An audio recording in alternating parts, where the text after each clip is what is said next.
네.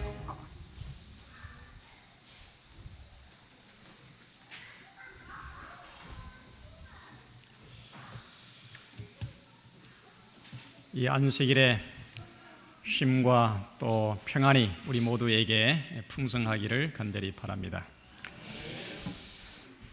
이제 삼복더위 이 한복판에 왔습니다. 그렇지만은 하나님이 주시는 말씀의 생수로 건강하고 활력이 있고 또 시원하게 이 여름을 잘 보내게 되기를 바랍니다. 이제 오늘 주말 야영을 가는데 여기가 거기에 있는 계곡입니다. 지난 화요일 날 답사를 다녀왔는데 우리 서장로님하고 답사를 다녀왔는데 너무너무 좋습니다. 거기 호텔에서 숙박을 하고 이제 그 주변에 자연사 박물관 또 견학을 하고 계곡에서 이렇게 쉴 때에 우리의 몸과 또 우리의 지친 심령이 소생되고 또 활력을 얻을 수 있는 그런 아주 자연이 좋은 환경입니다. 때로는 우리가 이렇게 다람쥐 쳇바퀴 돌아가던 일상을 좀 탈피해가지고 제3의 장소에서 좀 쉼이 필요합니다.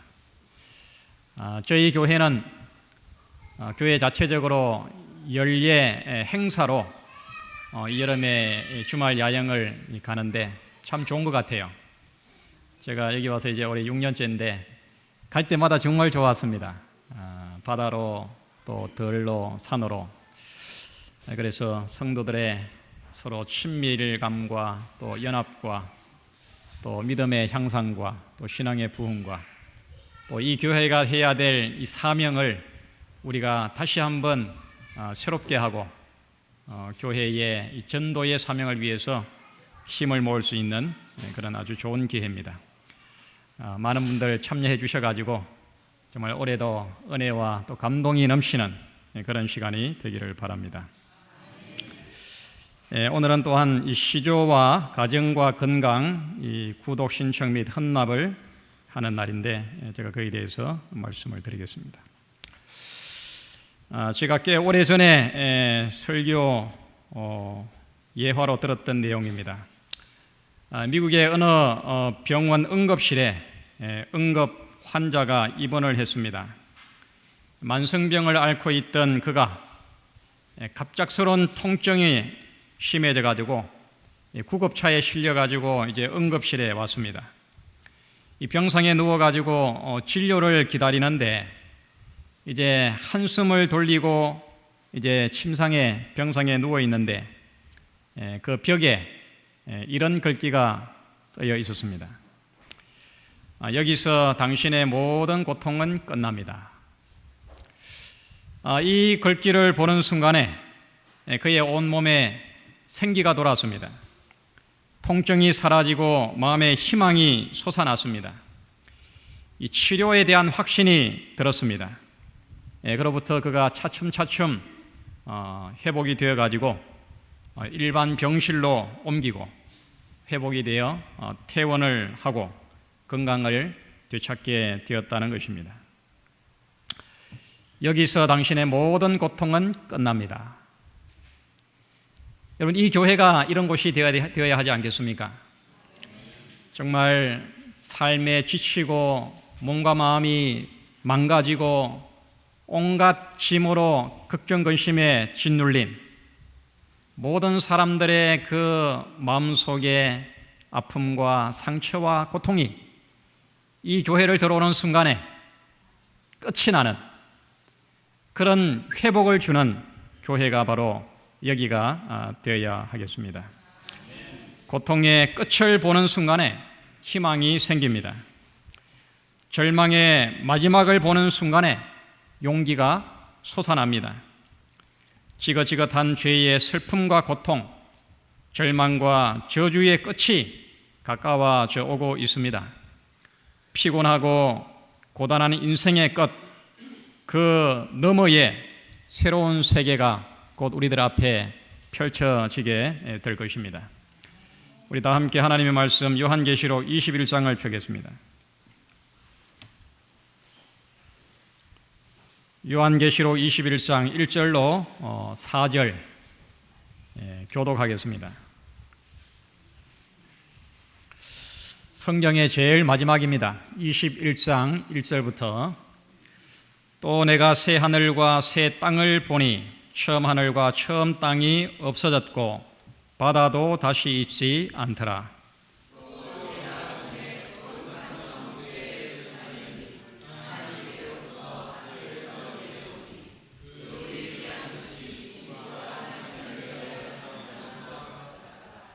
내가 들으니 보좌에서 큰 음성이 나서 가로되 보라 하나님의 장막이 사람들과 함께 있음에 하나님이 저희와 함께 거하시리니 저희는 하나님의 백성이 되고 하나님은 친히 저희와 함께 계셔서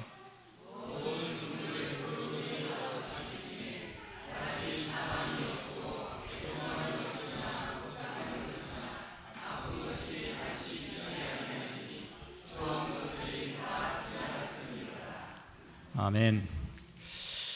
요한계시록은 성경의 마지막 결론입니다. 이 슬픈 지구 역사의 마지막 결말입니다. 이 세상은 이런 모습으로 끝나지 않습니다.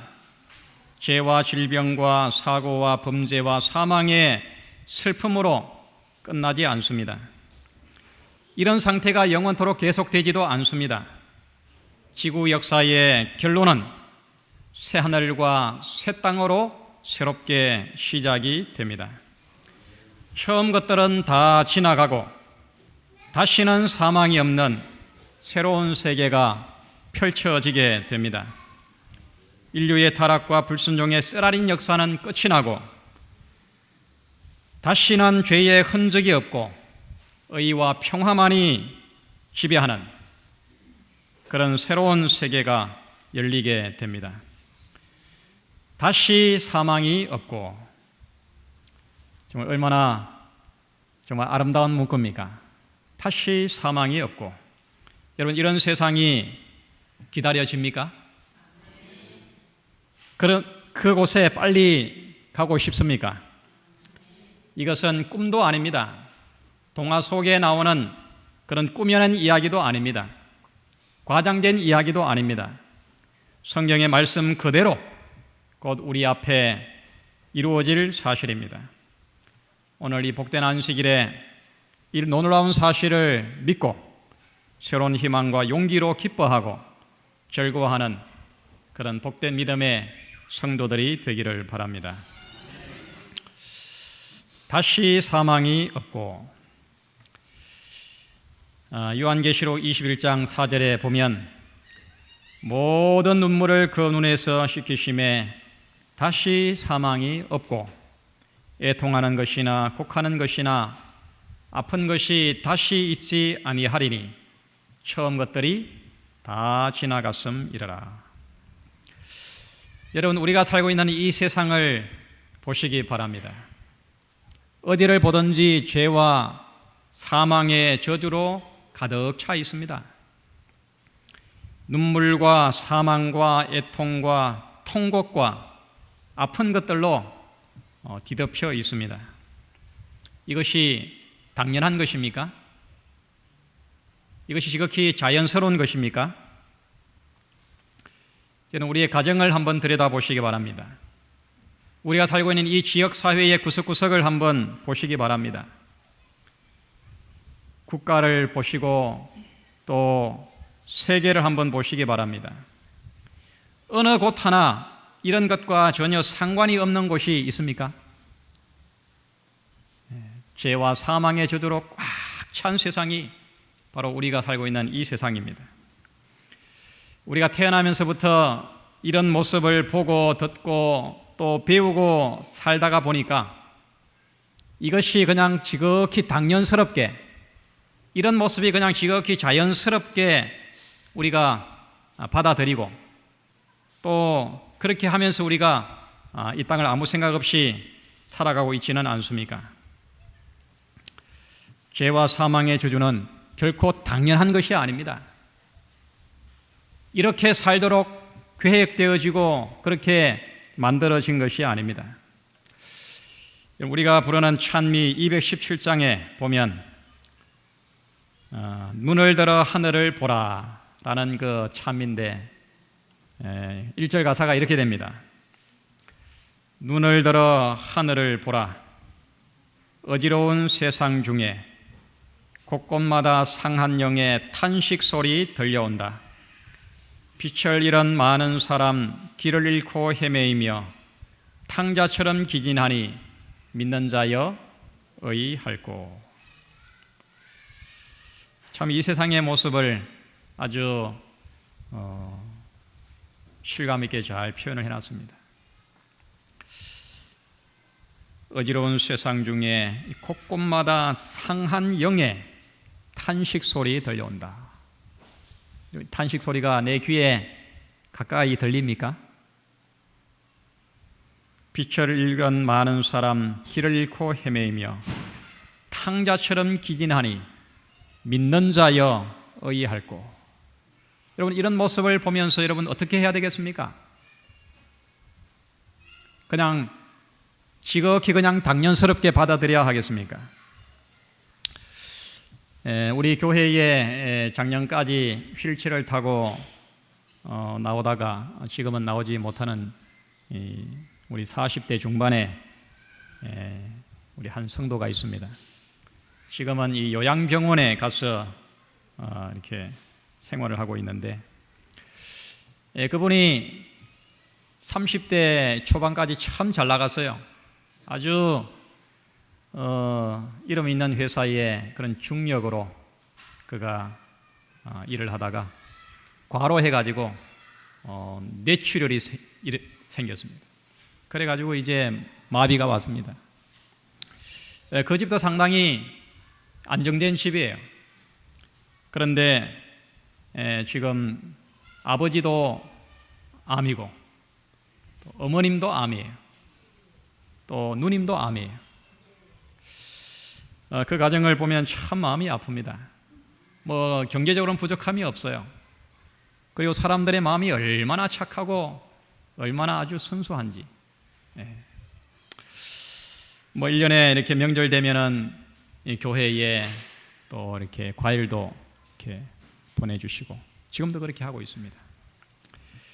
여러분, 정말 순수하게 정말 바른 마음을 가지고 살아가고 있는 그 가정이 왜 이런 불행과 아픔을 겪어야 합니까? 어찌해야 하겠습니까? 믿는 자여 어찌할꼬. 대쟁투 학원, 각 시대 대쟁투 학원 이 140페이지에 이렇게 말씀하십니다. 이스라엘 백성들이 광야에서 40년 동안 방황할 수밖에 없었던 것은 하나님의 뜻이 아니었다. 여러분, 광야, 그 힘들고 메마른 그 광야에서 40년 동안을 방황하면서 세월을 허비하는 것이 하나님의 뜻이 아니었다 그랬어요. 그와 마찬가지로 그리스도의 재림이 그처럼 지체되고 하나님의 백성들이 죄와 슬픔의 세상에 그처럼 오랫동안 머물러 있을 수밖에 없는 것은 결코 하나님의 뜻이 아니다. 하루라도 이 땅의 죄악의 역사가 이렇게 연장되는 것은 하나님의 바람이 아닙니다. 하나님의 뜻이 아니에요. 속히 이 죄의 슬픔과 저주가 끝나야 합니다. 끝내기를 하나님께서 원하십니다. 사랑하는 성도 여러분, 죄와 죽음의 불행과 저주는 결코 당연한 것이 아닙니다. 이런 인생을 살도록 하나님께서 이 세상을 사람을 만들지 않았습니다. 이것은 하나님을 세상을 창조하신 하나님의 뜻이 결코 아닙니다. 그러면 어찌해야 되겠습니까? 믿는 자여 어찌할꼬. 어떻게 해야 속히 이 죄의 슬픔과 죽음의 저주가 끝이 나겠습니까? 어떻게 해야 됩니까? 우리는 복음을 전해야 됩니다. 마태복음 24장 14절에 우리 함께 읽겠습니다. 시작. 이 천국 복음이 모든 민족에게 증거되기 위하여 온 세상에 전파되리니 그제야 끝이 오리라. 그제야 끝이 오리라. 그 끝이 속히 와야 됩니다. 여러분, 가정의 불행, 이 사회의 타락과 저주, 온 세상의 이 불법, 이것은 속히 맞춰져야 됩니다. 끝나야 됩니다. 어떻게 끝이 난다고요? 이 천국 복음이 모든 민족에게 전거되기 위하여 온 세상에 전파될 때에, 그때에 이것이 끝난다 그랬어요. 요한계시록 14장 16절에 또 보니 다른 천사가 공중에 날아가는데 땅에 거하는 자들 곧 여러 나라와 족속과 방언과 백성에게 전할 영원한 복음을 가졌더라. 여러 나라와 족속과 방언, 지구촌, 온누리, 땅끝까지 이 영원한 복음, 하나밖에 없는 복음, 예수를 믿음으로 말미암아 잃어버린 구원, 잃어버린 영생, 인간의 행복, 우리의 건강, 삶의 의미와 목적을 다시 회복시켜주는 이 영원한 복음이 지구촌 땅끝까지 온 누리에 전파되어야 된다고 그렇게 말씀하십니다. 그때 끝이 온다고 말씀합니다. 여러분, 이 약속을 믿으십니까? 십자가의 복음이 온 세상에 전파되고 이 세상에 하나님의 왕국이 건설될 것을 여러분 기대하십니까? 그런데 우리의 현실을 보면 참 힘들어 보입니다. 불가능하게 보입니다. 세계 인구의 자연 증가율이 기독교의 전도율보다 빠를까요, 늦을까요? 자연 증가율이 훨씬 더 빠릅니다. 우리가 현재 아무리 복음을 전해도 자연적으로 태어나가지고 증가하는 숫자가 더 빨라요. 이런 상태로는 땅끝까지 온 누리에 이 복음을 전할 수가 없습니다. 아무리 전도해도 자연 증가율을 따라잡지를 못합니다. 여러분, 어떻게 이 복음을 온 세상에 전할 수가 있겠습니까? 어떻게 해야 이 죄의 저주와 슬픔, 죽음의 이 저주를 끝낼 수가 있겠습니까? 바로 지난주 안식일에 우리 교회의 전 세계의 대총회가 이제 한 열흘간의 일정으로 끝이 났습니다.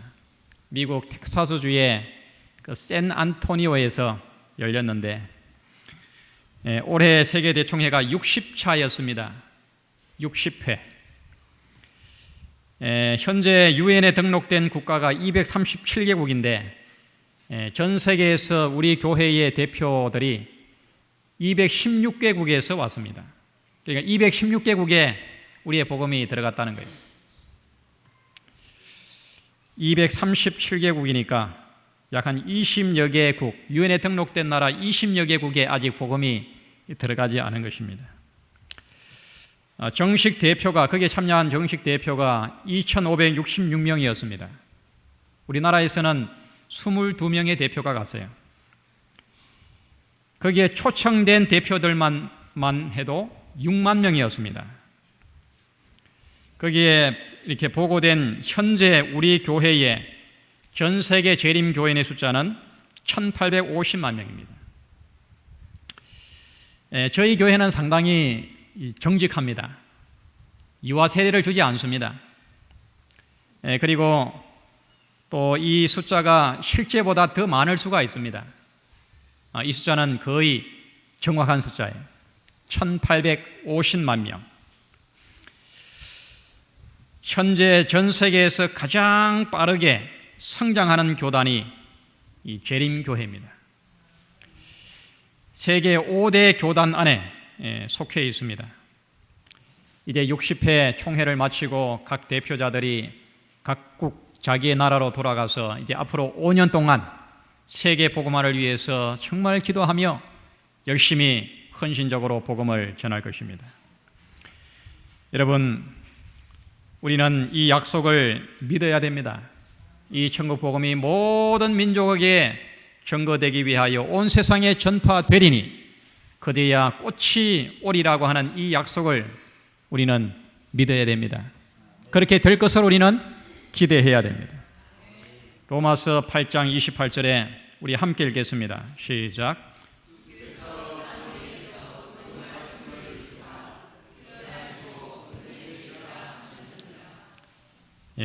참 귀한 약속입니다. 주께서 이 땅 위에서 그 말씀을 이루사 필하시고 끝내시리라. 누가 끝낸다고요? 사람이 끝내는 게 아니에요. 하나님께서 이 복음 사업 끝내실 것입니다. 말씀대로, 약속대로 이 약속을 이루실 것입니다. 문서전도봉사 151페이지에 미국에 1,000명 이상이 하루에 회개할 것인데 이들 중에 대부분이 우리의 출판물을 읽는 데서 그들의 최초의 회심을 경험할 것이다. 사람이 세계 방방곡곡에 여러 나라와 족속과 방언과 백성들에게 다 들어가서 1대1로 복음을 전하는 것은 불가능합니다. 그렇지만은 이 하나님의 이 복음이 기록된 이 문서가, 이 책자가 배포될 때에 그것을 받아보는 사람들이 앞으로 하루에 1,000명씩 회개하는 그런 영혼 구원의 수확이 일어날 것인데 그들이 최초로 복음을 깨닫고 회심을 하게 되는 것이 바로 이와 같은 진리가 복음이 담긴 그런 책을 읽음으로 해서 그런 최초의 회심을 경험할 것이다. 그렇게 약속을 했습니다.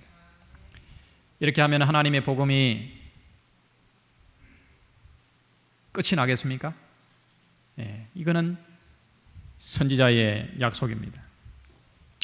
사도행적 600페이지에 우리 함께 읽겠습니다. 시작. 구주의 강림을 고대할 뿐 아니라 촉진시키는 것이 모든 그리스도인의 특권이다.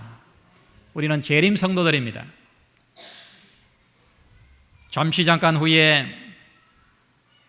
천만 천사들과 함께 구름을 타고 이 땅에 주님께서 오실 것을 우리는 확실히 믿습니다. 그 재림을 기다립니다. 고대합니다. 그렇게 할 뿐만 아니라 이 재림을 촉진시키는 것이 모든 그리스도인의 특권이다 그랬습니다. 주의 재림을 우리는 빨리 맞이해야 됩니다. 하루라도 이 죄의 역사가, 저주의 역사가, 고통과 슬픔과 불행의 역사가 하루라도 이렇게 지속되고 연장되는 것은 하나님의 바람이 아닙니다.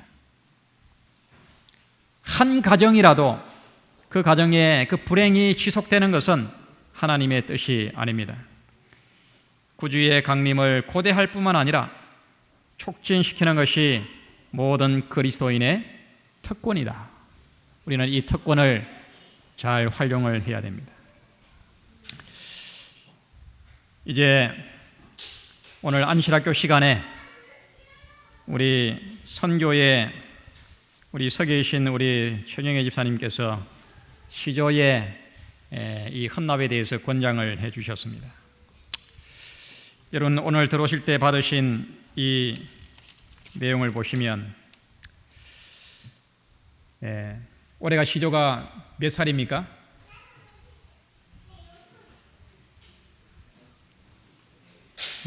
105살이 됐습니다. 이 시조는 1910년에 창간이 됐어요.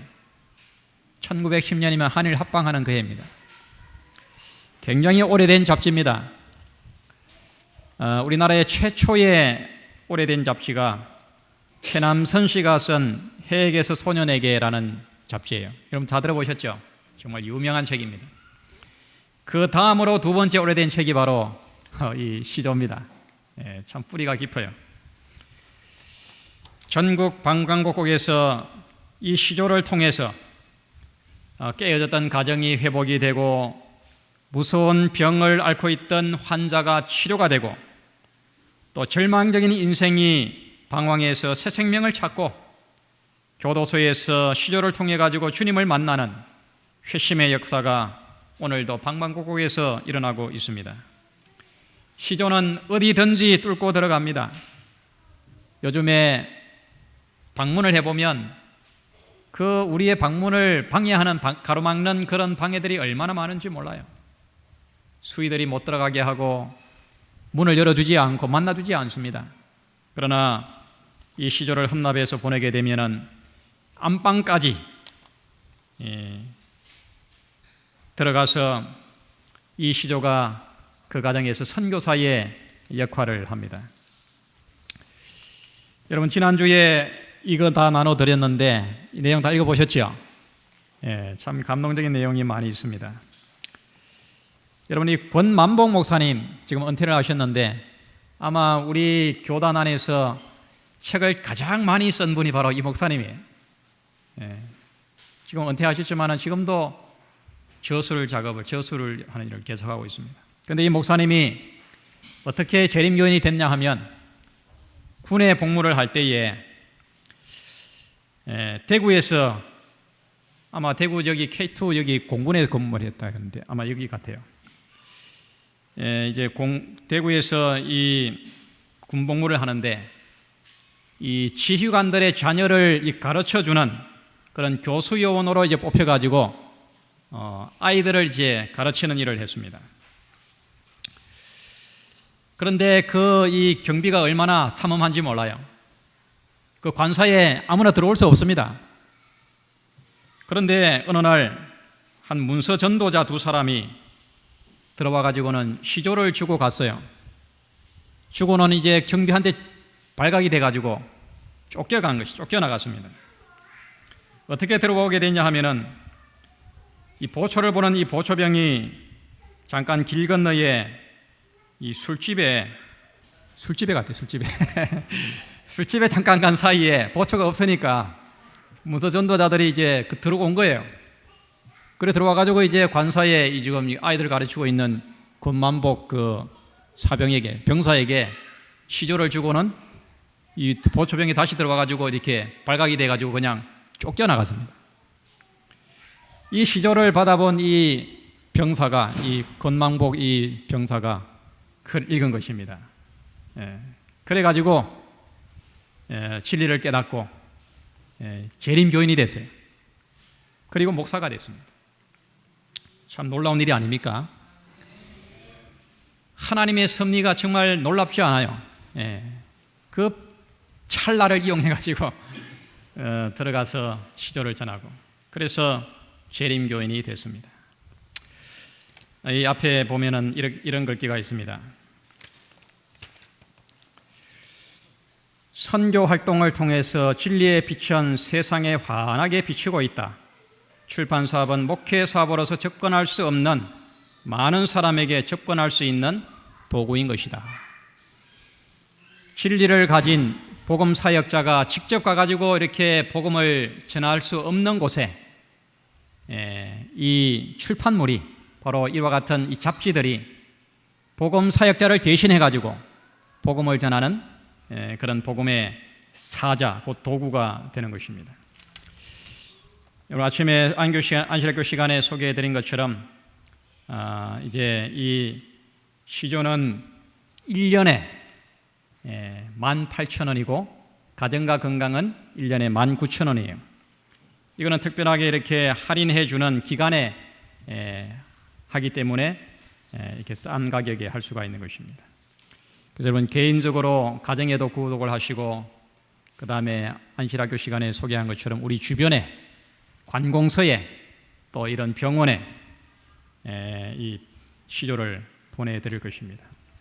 그리고 지난번 대구 엑스코에서 이 박람회를 했는데 거기에서 이렇게 설문을 조사했을 때에 이 잡지를 받아보기를 원하는 분들이 체크를 했어요. 그래서 개인적으로 이렇게 보낼 때 혹시 이렇게 마땅한 곳이 없으면 교회로 이렇게 체크해 주시면 그것을 모아가지고 이런 분들에게 선교부에서 보내드리도록 하겠습니다. 여러분 여기에 받으신 이 종이에다가 오늘은 이름을 쓰시고 그 다음에 거기에다가 큰 나팔 부수만 적어가지고 이렇게 반을 잘라가지고 한 분은 선교부로 내주시고 한 분은 본인이 보관해 주시면 되겠습니다. 여러분 지금 쓰셔가지고 나가실 때 뒤에서 선교부로 좀 내주시고 8월 중순까지 그 주소를 이렇게 발송해 보낼 주소를 또 다음 주에 그 표를 나눠드리겠습니다. 거기다가 적어주시면 1년 동안 이 시조와 가정과 건강이 나를 대신해서 복음을 전하는 그런 복음의 전령으로 복음의 사자로 그렇게 선교의 일을 할 것입니다. 여러분이 19,000원이면 뭐 한 끼 뭐 식사값입니다. 비록 작은 돈이지만은 이 1년이 이 시조가 1년 동안 나를 대신해서 영혼을 찾아가는, 그래서 길을 잃고 희망을 잃고 방황하는 영혼에게 길이 되고 또 진리의 빛이 될 것입니다.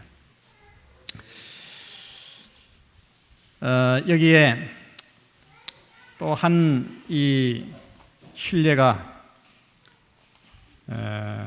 여러분 그 11페이지에 보면은 이 오경조 장로님이 이 시조를 통해 가지고 진리를 발견하게 됐는데, 이분이 본래는 처음에 장로교를 나가다가 좀 더 성경을 알고 싶어 가지고 이 전도관 아시죠? 박태선, 거기로 갔어요.